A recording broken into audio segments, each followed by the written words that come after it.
الحمد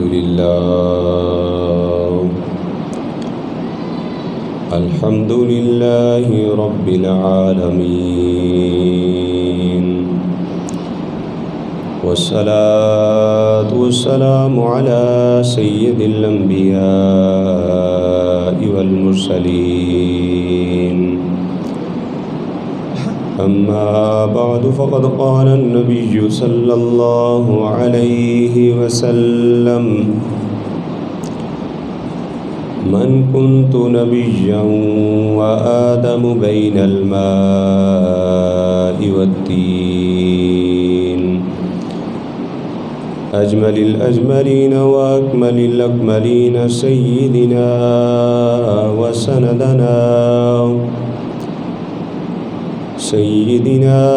وسندنا ومولانا وحبيبنا محمدا عبده ورسوله.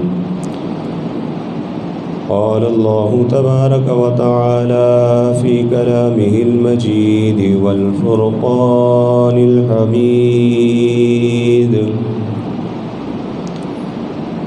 ألا إن أولياء الله لا خوف عليهم ولا هم يحزنون. صدق الله مولانا العلي العظيم، وبلغنا رسوله النبي الكريم الأمين، ونحن على ذلك لمن الشاهدين والشاكرين، والحمد لله رب العالمين. إن الله وملائكته يصلون على النبي يا أيها الذين آمنوا صلوا عليه وسلموا تسليما. مل کر درود پاک پڑھیے: اللہم صلی علی سیدنا و مولانا محمد وعلی آل سیدنا واصحاب سیدنا و مولانا محمد وبارک وسلم وصلی علیہ. الصلاة والسلام علیک یا سیدی یا رسول اللہ، وعلی آلک واصحابک یا سیدی یا حبیب اللہ. الصلاة والسلام علیک یا سیدی یا رحمتا للعالمین، وعلی آلک واصحابک یا خاتم النبیین. مولاي صلی وسلم دائما ابدا علی حبیبک خیر الخلق کلہم، یا صاحب الجمال و یا سید البشر، من وجهک المنیر لقد نور القمر، لا يمكن الثناء كما كان حقه بعد از خدا. بزرگ توئی قصہ مختصر. بندہ پروردگارم امت احمد نبی، بندہ پروردگارم امت احمد نبی، دوست دار چار یارم تابع اولاد علی، مذہب حنفی ادارم ملت حضرت خلیل، خاک پائے غوث اعظم زیر سایہ ہر ولی. بعد از حمد و ثنا و درود و سلام نبی مکرم شفیع معظم احمد مجتبیٰ جناب محمد مصطفیٰ صلی اللہ علیہ وسلم. معزز محتشم سامعین وقار، شوال المکرم کا پہلا جمعۃ المبارک ہے، اور اللہ تبارک و تعالیٰ کا بے پایاں شکر ادا کرتے ہیں کہ خالق کائنات نے ہمیں نماز جمعہ کے لیے جمع ہونا نصیب فرمایا. معزز محتشم سامعین وقار، آج ایک ایسی ہستی کا تذکرہ نور کرنے کی سعادت حاصل کرنے جا رہے ہیں جن کا مقام بہت بلند ہے، ان کے مریدوں کا مقام بھی بہت بلند ہے، لیکن ان کے حوالے سے لوگ اتنی زیادہ معلومات نہیں رکھتے، اور اس کی وجہ بھی یہ ہے کہ انہوں نے خود یہ خواہش ظاہر کی تھی کہ میری شہرت جو ہے وہ زیادہ نہ ہو. وہ ہستی حضرت خواجہ عثمان ہارونی رحمۃ اللہ تعالی علیہ، ان کی ذات ہے، اور یہ وہ ہستی ہیں جن کے ایک مرید کی عظمتوں کا عالم یہ ہے کہ ایک مرید نے ایک نگاہ میں 90 لاکھ ہندوؤں کو کلمہ پڑھا کے دائرہ اسلام میں داخل کیا۔ ایک مرید، اور میری مراد آپ سمجھ کے ہو گئے، خواجہ خواجگاں ہند الولی سلطان الاولیاء حضرت خواجہ معین الدین چشتی اجمیری رحمۃ اللہ تعالیٰ علیہ، ان کے پیر و مرشد کا نام ہے حضرت خواجہ عثمان ہارونی رحمۃ اللہ تعالیٰ علیہ۔ دونوں تلفظوں میں اس کو بیان کیا گیا ہے، کچھ نے ہارون لکھا ہے اور کچھ نے ہارون لکھا ہے، تو اس مناسبت سے چونکہ ان کے علاقے کا نام ہارون یا ہارون تھا تو اسی مناسبت سے ان کو ہارونی یا ہارونی کہا جاتا ہے۔ حضرت خواجہ عثمان ہارونی رحمۃ اللہ تعالیٰ علیہ، آپ کی پیدائش خراسان کے قصبہ ہارون میں ہوئی، اور بنیادی تعلیم آپ نے وہیں پر حاصل کی، قرآن مجید حفظ کیا، اور نیشا پور کے علماء سے آپ نے دینی تعلیم حاصل کی۔ آپ نے قرآن کا علم، تفسیر کا علم، حدیث کا علم وہاں کے علماء سے حاصل کیا، اور اس کے بعد آپ نے 70 سال مجاہدے کے اندر گزارے۔ 70 سال راہ سلوک، راہ مجاہدہ کے اندر آپ نے گزارے، اور کس طرح گزارے کہ 70 سال تک آپ نے پیٹ بھر کے کبھی بھی کھانا نہیں کھایا، اور ایک ہفتے کے بعد آپ منہ بھر کے پانی پیٹ بھر کے پی لیا کرتے تھے، اور مختصر خوراک کے ساتھ آپ اللہ تبارک و تعالیٰ کی عبادت میں مشغول رہتے، اور اس عالم کے اندر 70 سال میں روزانہ آپ دن کے اندر ایک قرآن مجید ختم کیا کرتے تھے۔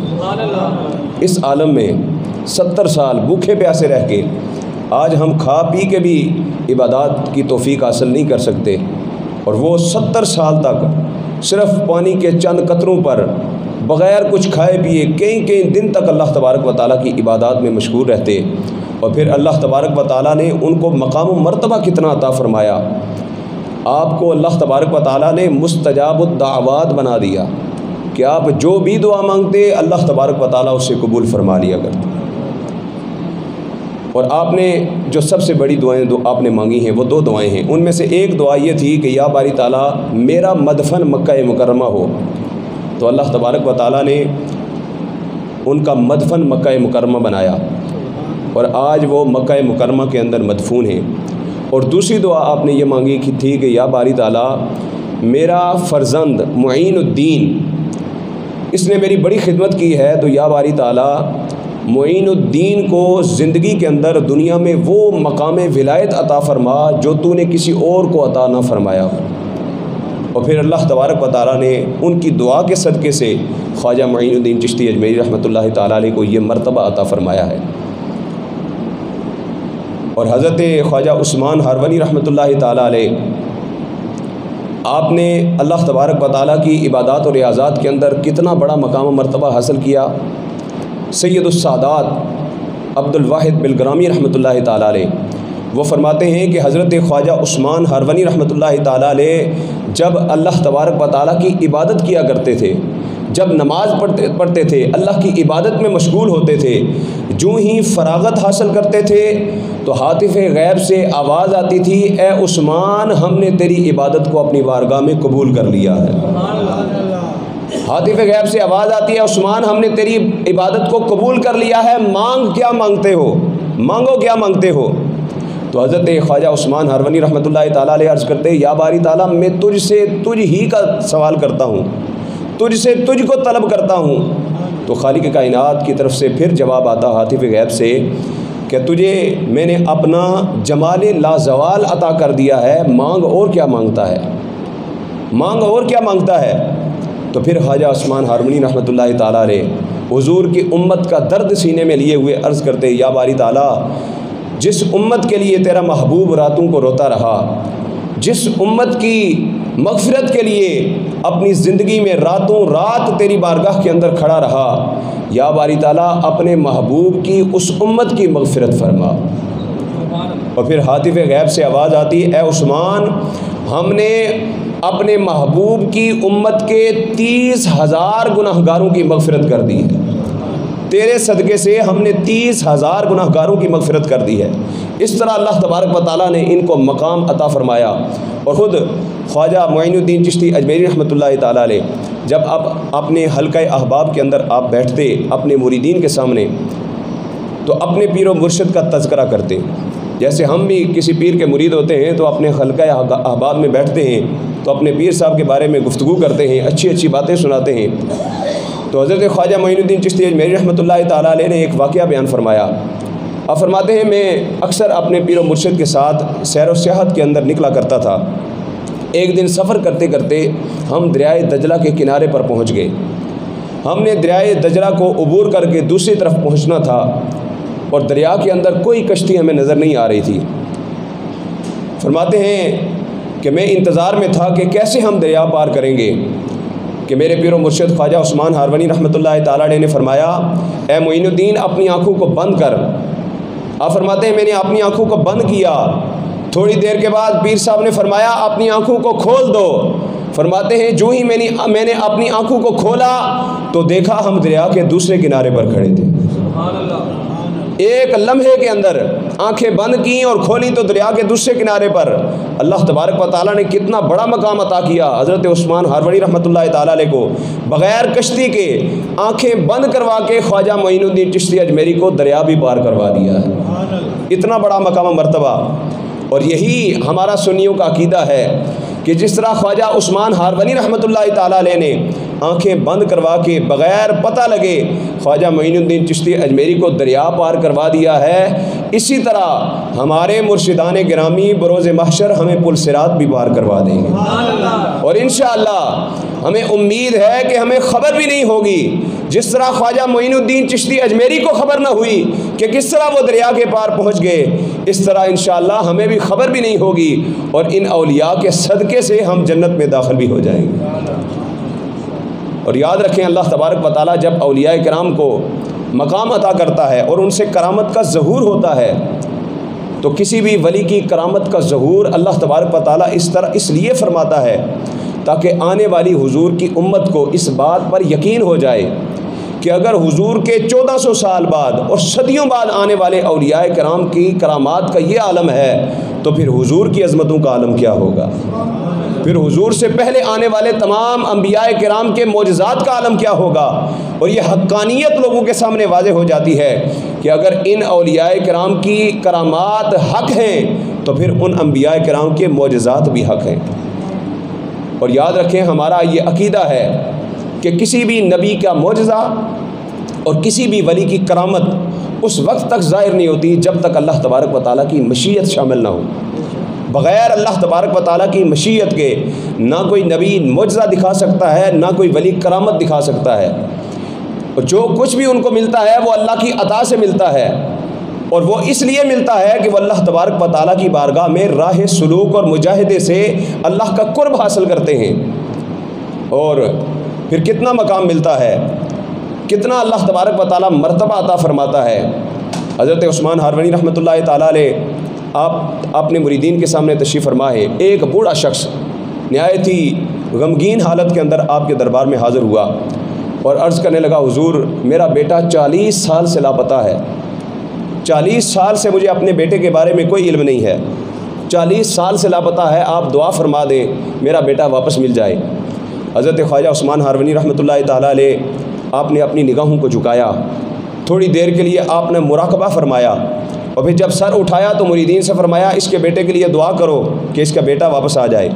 سب نے دعا کے لیے ہاتھ اٹھائے، جب دعا کر لی تو آپ نے اس بوڑھے شخص سے مخاطب ہو کے فرمایا جا گھر چلا جا، انشاءاللہ تیرا بیٹا بھی آ جائے گا۔ وہ بوڑھا آپ کے دربار سے رخصت ہوا، ابھی اپنے گھر میں نہیں پہنچا تھا کہ گلی محلے والوں نے انہیں خبر دی اور کہا مبارک ہو تیرا بیٹا گھر میں پہنچ چکا ہے۔ بلند آواز سے کہیں نا سبحان اللہ۔ اب کیسے پہنچا ہے؟ باپ دوڑتا ہوا روتا ہوا گھر میں پہنچا، بیٹے کو گلے سے لگایا اور خوشی کے عالم میں بیٹے کو لے کر حضرت خواجہ عثمان ہاروانی رحمۃ اللہ تعالیٰ علیہ کے پاس پھر واپس آیا۔ آپ کے مریدین نے پوچھا بتا بھائی تو اتنا عرصہ کہاں پر غائب تھا، تو کیسے چلا گیا اور واپس کیسے آ گیا ایک دم سے؟ تو وہ کہنے لگا کہ عرصہ دراز پہلے، مجھے نہیں یاد کتنا عرصہ گزر گیا، مجھے جنات نے اٹھا لیا تھا۔ اور اٹھا کر کسی دور جزیرے کے اوپر مجھے بیڑیوں کے اندر زنجیروں کے اندر جکڑ کر مجھے کسی جزیرے کے اوپر رکھا ہوا تھا۔ فرمانے لگے ابھی کچھ دیر پہلے حضرت خواجہ عثمان ہارونی رحمۃ اللہ تعالیٰ علیہ کی طرف دیکھ کر فرمانے لگا آپ کی ہی شکل کے ایک بزرگ میرے سامنے وہاں پر آئے اور انہوں نے میری بیڑیوں کی طرف توجہ کی ہے تو اللہ تبارک و تعالیٰ نے ان بیڑیوں کے ٹکڑے ٹکڑے فرما دیے۔ ان کی ایک نگاہ سے میری ساری کی ساری بیڑیاں ٹوٹ گئی ہیں۔ علامہ اقبال نے اسی لیے کہا نگاہ مرد مومن سے بدل جاتی ہیں تقدیریں، جو ہو ذوق یقین پیدا تو کٹ جاتی ہیں زنجیریں۔ یہ اولیاء کرام کا مقام۔ اور فرماتے ہیں پھر اس جزیرے سے واپس گھر میں کیسے پہنچا؟ فرماتے ہیں کہ ان بزرگوں نے مجھے قریب بلایا اور میرے ہاتھوں کو ہاتھ سے پکڑا اور کہا کہ اپنی آنکھوں کو بند کرو۔ میں نے اپنی آنکھیں بند کی۔ تھوڑی دیر کے بعد جب میں نے اپنی آنکھوں کو کھولا تو میں اپنے گھر کے دروازے کے سامنے کھڑا تھا۔ اور آپ فرماتے ہیں مجھے میرے پیر صاحب نے جب حلقہ ارادت عطا کیا، جب خلافت عطا فرمائی مجھے، تو مجھے ایک ٹوپی عطا فرمائی جس کے 4 کونے تھے۔ فرمایا یہ 4 کونے 4 ترکوں کے حوالے سے ہیں، تم نے 4 چیزوں کو ترک کرنا ہے۔ پہلی فرمایا نیند کو ترک کرنا ہے۔ راہ سلوک کے اندر تمہارے لیے تمہارے اور اللہ کے درمیان تمہاری نیند رکاوٹ نہیں بننی چاہیے۔ آدھی رات کو بھی اللہ تبارک و تعالیٰ کی عبادت کے لیے اٹھنا پڑے تو نیند کو چھوڑ کر اللہ کی بارگاہ میں کھڑے ہو جانا ہے۔ فرمایا تمہاری سب سے پہلی شرط یہ ہے کہ تم نے نیند کو ترک کرنا ہے، اور فرمایا اس کے بعد تم نے اپنے نفس کو ترک کرنا ہے۔ نفسانی خواہشات کا غلبہ اپنے اوپر نہیں آنے دینا، نفس کو ترک کر دینا ہے۔ اور تیسرا یہ ہے کہ تم نے دنیا کو ترک کر دینا ہے، دنیا کی کسی بھی چیز کو اللہ تبارک و تعالیٰ کی راہ میں رکاوٹ نہیں حائل کرنے دینا۔ اور چوتھا فرمایا تم نے آخرت کو بھی ترک کر دینا ہے۔ اب سب کے اوپر تو تفصیلی بات نہیں ہو سکتی، وقت مختصر ہے، لیکن آخری بات اس کی میں آپ کے سامنے کچھ وضاحت کرنا چاہوں گا کہ آخرت کو بھی ترک کر دینا ہے۔ بھائی ساری زندگی ہم آخرت کے لیے ہی تو گزارتے ہیں، ہم نیکیاں کرتے ہیں تو آخرت کے لیے، ہم نمازیں پڑھتے ہیں تو آخرت کے لیے، ہماری آخرت بہتر ہو جائے۔ ہم جنت میں جانے کی طلب رکھتے ہوئے عبادات کرتے ہیں، روزے رکھتے ہیں، تراویح پڑھتے ہیں، زکوٰۃ و صدقات ادا کرتے ہیں۔ ہم جہنم سے چھٹکارے کے لیے گناہوں سے بچے رہتے ہیں، تو پھر آخرت کو بھی ترک کرنا یہ کیا معاملہ ہوا؟ ان کے کہنے کا مقصد یہ ہے، صوفیاء فرماتے ہیں اللہ تبارک و تعالیٰ کی محبت ایسی دل کے اندر ہونی چاہیے کہ نہ دنیا کی محبت رکاوٹ بن سکے، نہ آخرت کی محبت رکاوٹ بن سکے۔ اگر مطمع نظر کوئی ہو تو بس خدا کی ذات ہو، دنیا ملے نہ ملے، آخرت ملے نہ ملے، بس خدا کی ذات مطلوب ہونی چاہیے، بس خدا کی ذات مطلوب ہونی چاہیے۔ اور اسی طرح ایک مرتبہ حضرت رابعہ بصریہ رضی اللہ تعالیٰ عنہ کے اوپر ایسا حال طاری ہوا، تو آپ نے ایک ہاتھ کے اندر لوٹا پکڑا پانی کا اور ایک ہاتھ کے اندر آگ پکڑی اور اٹھا کر گھر سے باہر نکلی اور فرمانے لگی آگے سے ہٹ جاؤ، میں اس جہنم کو بجھانے کے لیے جا رہی ہوں جس کے خوف کی وجہ سے لوگ رب کی بارگاہ میں روتے ہیں، اور اس آگ سے میں اس جنت کو جلانے کے لیے جا رہی ہوں جس کی طلب میں، جس کی خواہش کی وجہ سے لوگ رب کی عبادت کرتے ہیں۔ فرمایا دنیا میں کیا کوئی ایسا شخص نہیں ہے جو جنت اور جہنم کی طلب اور خوف کے بغیر اللہ تبارک و تعالیٰ کی محبت سینے میں رکھتا ہو؟ فرمایا ایسی محبت رب کی بارگاہ میں ہونی چاہیے، نہ جنت کی طلب ہو نہ جہنم کا خوف ہو، بس اللہ تبارک و تعالیٰ کی ذات سے محبت ہو، اللہ کی ذات سے محبت ہونی چاہیے۔ کیا اللہ کی ذات اس قابل نہیں ہے جو 70 ماؤں سے زیادہ ہم سے محبت کرتی ہو، 70 ماؤں سے زیادہ پیار کرتی ہو؟ کیا وہ اس قابل نہیں ہے کہ ہم اس سے محبت کریں اور اس کی محبت کی وجہ سے ہم دنیا کے اندر عبادات کریں اور گناہوں سے بچے رہیں؟ اور جب ہم اللہ کی محبت کی وجہ سے یہ سارے اعمال کریں گے، جنت تو ہمیں مل ہی جائے گی۔ جب بادشاہوں کا بادشاہ ہمیں مل جائے گا تو ساری چیزیں مل جائیں گی۔ اللہ اکبر۔ مولانا روم رحمۃ اللہ تعالیٰ علیہ نے ایک واقعہ نقل فرمایا۔ آپ فرماتے ہیں بادشاہ ہارون رشید کا دربار لگا ہوا تھا۔ صبح بادشاہ اپنے دربار کے اندر ایک دن پہنچا تو آ کر اعلان کیا کہ دربار کے اندر جو چیز کے اوپر جو شخص جس چیز کے اوپر ہاتھ رکھے گا وہ اسے عطا کر دی جائے گی۔ یہ اعلان سننا تھا کہ سارے درباری اٹھے اور اٹھ کر اپنی اپنی پسند کی چیزوں کے اوپر ہاتھ رکھنا شروع ہو گئے۔ کوئی قیمتی فانوس کو تھامتا ہے، کوئی قیمتی پردوں کو دیکھتا ہے، کوئی سونے اور چاندی کے بنے ہوئے دیگر زیورات کو وہ ہاتھ جا کر لگاتا ہے۔ بادشاہ ہارون رشید نے دیکھا کہ ایک کالی لوڈی ہے جو ایک سائڈ پر کھڑی ہے۔ بادشاہ نے اس کالی لوڈی کو مخاطب کر کے کہا کہ بتا بھائی تجھے کوئی چیز پسند نہیں آئی؟ تو نے کسی چیز کے اوپر ہاتھ کیوں نہیں رکھا؟ وہ لوڈی کہنے لگی بادشاہ اگر میں کسی چیز کے اوپر ہاتھ رکھوں گی تو وہ مجھے مل جائے گی۔ بادشاہ نے کہا ہاں میں نے اعلان کیا ہے، یہ اعلان عام ہے، تو بھی جس کے اوپر ہاتھ رکھے گی وہ تجھے مل جائے گی۔ لونڈی نے یہ سنا تو فوراً آگے بڑھ کے بادشاہ کے کندھے پر ہاتھ رکھ لیا، بادشاہ کے کندھے پر ہاتھ رکھ لیا۔ مولانا روم فرماتے ہیں اس کالی لونڈی سے عقل سیکھ لو۔ اس کالی لونڈی کو اتنی عقل تھی کہ پورے دربار میں بڑے بڑے مشیر موجود تھے اور انہوں نے دنیاوی قیمتی چیزوں کے اوپر ہاتھ رکھا ہے، اس کالی لونڈی نے بادشاہ کے کندھے پر ہاتھ رکھ کے ساری بادشاہی کو اپنا بنا لیا۔ فرمایا جس طرح یہ کالی لونڈی بادشاہ کے کندھے پر ہاتھ رکھ کے ساری بادشاہی کی ملکہ بن گئی ہے، اسی طرح تم ساری دنیا کے خالق و مالک کی طلب کے اندر اگر اس کی رضا کے اندر لگ جاؤ گے، اس کو اپنا محبوب بنا لو گے کہ دنیا کی ہر چیز اللہ تبارک و تعالیٰ تمہارے تابع فرما دے گا۔ تو اس لیے اللہ تبارک و تعالیٰ کی محبت میں ایک یہ بھی راہ سلوک ہے کہ اللہ تبارک و تعالیٰ کا خوف تو دل کے اندر ہے، اللہ تبارک و تعالیٰ کی محبت بھی دل کے اندر ہونی چاہیے کہ اللہ تبارک و تعالیٰ کی محبت کی وجہ سے اللہ تبارک و تعالیٰ بے شمار راستے عبور کروا دیتا ہے، اور اللہ تبارک و تعالیٰ کئی منزلیں ایسی عطا فرما دیتا ہے کہ بندہ ان کا گمان بھی نہیں کر سکتا۔ خواجہ عثمان ہارونی رحمۃ اللہ تعالیٰ علیہ وہ عظیم المرتبت ہستی کہ جن کے ایک مرید کی عظمتوں کا عالم یہ ہے کہ ہندوستان بر صغیر پاک و ہند کے 90 لاکھ سے زائد مسلمانوں کو انہوں نے ایک نگاہ سے مسلمان کیا ہے، تو پھر اس ہستی کی عظمتوں کا عالم کیا ہوگا۔ اس لیے ان کو کوئی بھی اتنا نہیں جانتا، ان کا تعارف اتنا لوگوں کے ذہنوں کے اندر نہیں ہے، مگر 5 شوال المکرم کو ان کا وصال مکہ المکرمہ میں ہوا، جیسا کہ انہوں نے دعا فرمائی اور وہیں پر ان کا مدفن بنا۔ اور یہ وہ ہستی ہیں کہ جن کے بڑے بڑے اولیاء کاملین جن کے مریدین ہیں، اور ان میں سب سے بڑی ہستی خواجہ معین الدین چشتی اجمیری کی ہے۔ لہٰذا ان اولیاء کرام کے دربار سے، ان کی صحبت میں ہمیں رہنے سے اللہ تبارک و تعالیٰ مقام و مرتبہ یقیناً عطا فرماتا ہے۔ جو ان اولیاء کرام کی صحبت میں رہے اللہ تبارک و تعالیٰ نے انہیں وہ اپنے قرب کا درجہ عطا فرمایا جو کسی عام شخص کو نصیب نہ ہو سکا۔ اللہ تبارک و تعالیٰ ہمیں اولیاء کرام کی محبت میں جینا مرنا نصیب فرمائے، اور ان کے صدقے سے اللہ تبارک و تعالیٰ ہمارے اعمال کو درست فرمائے۔ وآخر دعوانا ان الحمد للہ رب العالمین۔